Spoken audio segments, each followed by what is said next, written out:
इंशाअल्लाह इन गद्दारों को इमरान खान की क़यादत में भगाएंगे।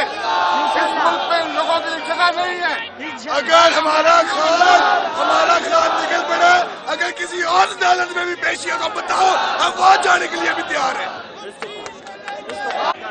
आजादी, आजादी, आजादी, आजादी, आजादी, आजादी, आजादी, आजादी, आजादी, आजादी, आजादी। बेबाक न डर असूल परस्त 28 न्यूज़।